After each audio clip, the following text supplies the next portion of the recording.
খুদেদের পাড়ায় খুদেদের সমাধান। পাণ্ডবেশ্বর বিধানসভার স্কুলে এ এক অভিনব উদ্যোগ। পাণ্ডবেশ্বর বিধানসভার দুর্গাপুর ফরিদপুর ব্লকের বনগ্রাম প্রাথমিক বিদ্যালয়ে বাচ্চাদের নিয়ে অনুষ্ঠিত হল এক কর্মসূচি। খুনসুটির মাধ্যমে বিভিন্ন সমস্যার কথা শুনলেন বিধায়ক ও সঙ্গে উপস্থিত ছিলেন মাননীয় জেলা শাসক পেল্লাম বলাম আইএস। সমস্যার কথা শুনে তড়ি ঘড়ি তিনি বাচ্চাদের বাথরুমের আধুনিকরণ ও স্কুলের আধুনিকরণের ব্যবস্থাও করলেন। বাচ্চাদের মধ্যে ফুটবল খেলার সামগ্রী, অঙ্কন সামগ্রী সহ বিভিন্ন সরঞ্জাম প্রদান সহ বৃক্ষরোপণও করলেন। মাননীয় জেলা শাসক বলেন, এ এক অভিনব উদ্যোগ। আমি আমাদের পাড়া আমাদের সমাধান অনুষ্ঠানে এসেছিলাম, কিন্তু এখানে এসে দেখলাম খুদেদের পাড়ায় খুদেদের সমাধান। বাচ্চাদেরও বিভিন্ন সমস্যার কথা থাকে, তারা হয়তো বলতে পারে না। আজ তাদের কথা শুনে নিজেকে ধন্য মনে করছি। অন্যদিকে বিধায়ক বলেন, তাদের বাথরুমের সমস্যা রয়েছে। আমি আজকেই 1 লক্ষ টাকা দিয়ে তাদের বাথরুম সংস্কার এবং স্কুলের সংস্কার করিয়ে দিচ্ছি। তাদের মধ্যে সময় কাটাতে পেরে ছোটবেলায় ফিরে গেলাম। খুদেদের পাড়ায় খুদেদের সমাধান, আজ অভিনব উদ্যোগ দেখলাম, কি বলবেন আপনি?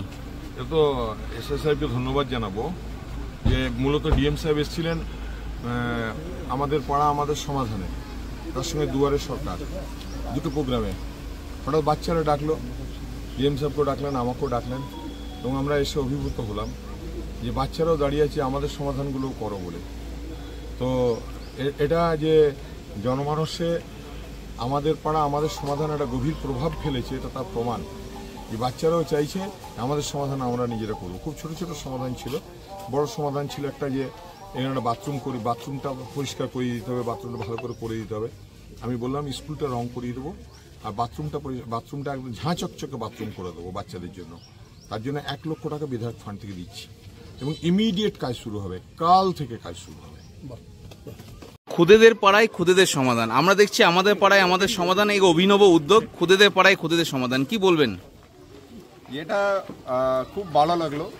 এটা এনাদের আমাদের দুর্গাপুর ফরিদপুর ব্লক থেকে এটা এনারা আমাদের কয়েকটা স্কুলকে নিয়ে এনারা স্টার্ট করেছেন। আমরা সবসময় আমরা যাই, বড়দের সমস্যা শুনি। মাননীয় বিধায়ক এখানে উপস্থিত আছেন, মাননীয় নারায়ণ চক্রবর্তী মহাশয়, এডিএম, ডিপিআরডিও, বিডিও আছেন, এখানে এসআই সাহেবরা আছেন, এখানকার টিচাররা, ছাত্রছাত্রীরা এখানে আছেন, পঞ্চায়েত সমিতি সভাপতি মহাশয় আছেন, আর এখানকার গ্রাম পঞ্চায়েত প্রধান রয়েছেন। তো আমরা সবাই বড়দের কাছে যাই, অসুবিধাগুলো শুনি, সবসময় ওনাদের আমরা সঙ্গে থাকি, কিন্তু আমাদের ছোটদের অতটা আমরা টাইম দিতে পারি না, মতলব আমরা সমস্যা শোনার জন্য। মানে এটা একটা ওদেরকেও একটা ভালো এক্সপিরিয়েন্স, আমাদেরকেও ভালো এক্সপিরিয়েন্স, যেটা ওদের ছোট ছোট সমস্যা, ওদেরকে ওটা হয়তো বড় লাগছে, কিন্তু আমাদেরকে অতটা বড় নেই। যেমন একটা ছোট একটা ফুটবল ওনারা চাইলেন, ছোট একটা পেন্সিল চাইলেন, ওটা ওনাদের জন্য হয়তো বড় একটা সমস্যা, কিন্তু আমাদের জন্য ওটা সম্মানীয় একটা জিনিস। ওটা আমরা খুব খুশি হলাম আজকে এখানে এসে। বাথরুমের কথা ওনারা বলেছিলেন, ওনারা কিছু বড় সমস্যাগুলো বলেছিলেন, আর ওনাদের এটা এরকম করলে ওনাদের একটা অ্যাওয়ারনেসও বাড়বে, যেটা সমস্যাগুলোকে বলতে হবে আমাদের সরকারি আধিকারিকদের কাছে অথবা জনপ্রতিনিধিদের কাছে, ওনাদের কাছে গিয়ে বলতে হবে, এটা ওনাদের একটা অ্যাওয়ারনেসও বাড়বে। এটা খুব ভালো উদ্যোগ। Thank you.